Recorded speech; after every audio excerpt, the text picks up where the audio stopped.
Omar Torrijos, president of Panama, was, one of my favorite people. I really, really liked him. He was very charismatic. He was a guy who really wanted to help his country. And when I tried to bribe him or corrupt him, he said, "Look, John," he called me Juanito. He said, "Look, Juanito, I don't need the money. What I really need is for my country to be treated fairly. I need for the United States to repay the debts that you owe my people for all the destruction you've done here.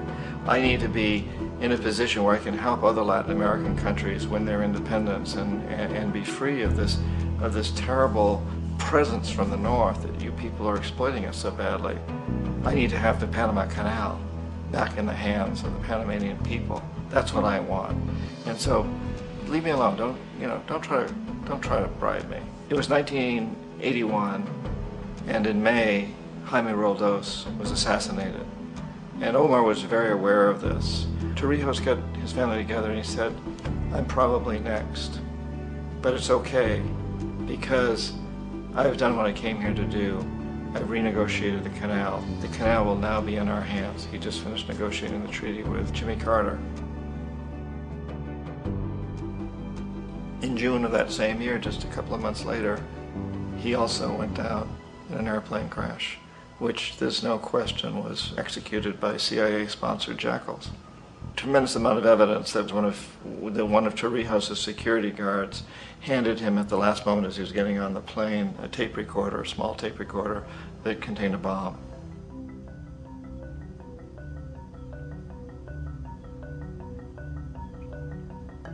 It is interesting to me how this system has continued pretty much the same way for years and years and years, except the economic hitmen have got better and better and better.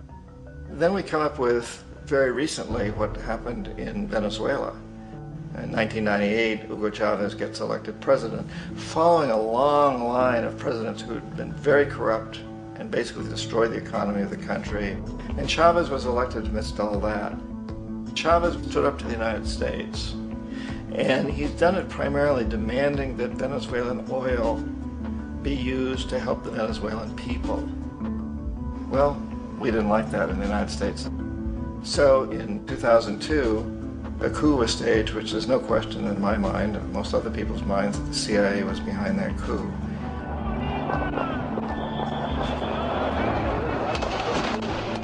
The way that coup was fomented was very reflective of what Kermit Roosevelt had done in Iran, of paying people to go out into the streets to riot, to protest, to say this Chavez is very unpopular.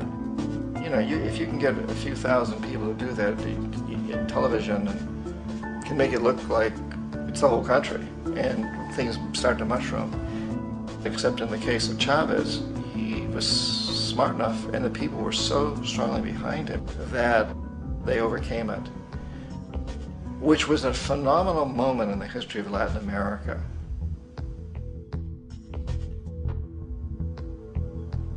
Iraq actually is a perfect example of the way the whole system works. So we economic hitmen are the first line of defense. We go in, we try to corrupt the governments and get them to accept these huge loans, which we then use as leverage to basically own them.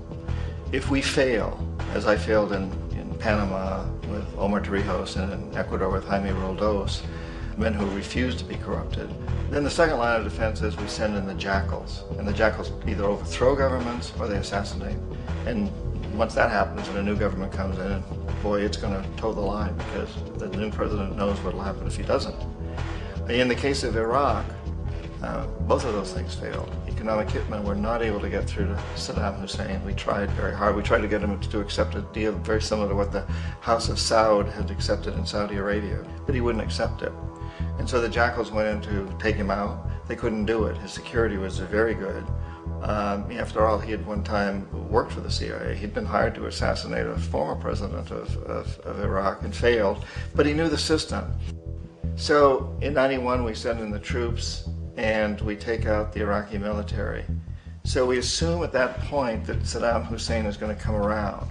We could have taken him out, of course, at that time, but we didn't want to. He's the kind of strong man we like. He controls his people. We thought he could control the Kurds and keep the Iranians in their border and keep pumping oil for us. And that once we took out his military, now he's going to come around. So the economic hitmen go back in the 90s without success. If they'd had success, he'd still be running the country. We'd be selling him all the fighter jets he wants and everything else he wants. But they couldn't, they didn't have success. The Jackals couldn't take him out again, so we sent the military in once again, and this time we did the complete job and took him out, and in the process created for ourselves some very, very lucrative construction deals. We had to reconstruct a country that we'd essentially destroyed, which is a pretty good deal if you own construction companies, big ones. So, you know, Iraq shows the three stages. The economic hitmen failed there, the Jackals failed there, and as a final measure, the military goes in. And in that way, we've really created an empire, but we've done it very, very subtly. It's clandestine. All the empires of the past were built on the military, and everybody knew they were building them. So the British knew they were building them, the French, the Germans, the Romans, the Greeks. And they were proud of it, and they always had some excuse like spreading civilization, spreading some religion, something like that. But they knew they were doing it. We don't. The majority of the people in the United States have no idea that we're living off the benefits of a clandestine empire, that today there's more slavery in the world than ever before. And then you have to ask yourself, well, if it's an empire, then who's the emperor? Obviously, our presidents of the United States are not emperors. An emperor is someone who's not elected, doesn't serve a limited term, and doesn't report to anyone, essentially. So you can't classify our presidents that way. But we do have what I consider to be the equivalent of the emperor, and it's what I call the corporatocracy.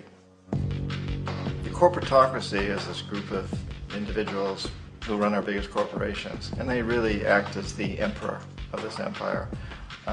They control our media, either through direct ownership or advertising. They control most of our politicians because they finance their campaigns, either through their corporations or through personal contributions that come out of the corporations. They're not elected, they don't serve a limited term, they don't report to anybody. And at the very top of the corporatocracy, you really can't tell whether a person's working for a private corporation or the government because they're always moving back and forth. So, you know, you've got a guy who one moment is the president of a big construction company like Halliburton, and the next moment he's vice president of the United States, or the president who is in the oil business. And this is true whether you've got Democrats or Republicans in the office. You have to moving back and forth through the revolving door. And in a way, our government is invisible a lot of the time, and its policies are carried out by our corporations on one level or another. And then again, the policies of the government are basically forged by the corporatocracy and then presented to the government. They become government policy. So it's an incredibly cozy relationship.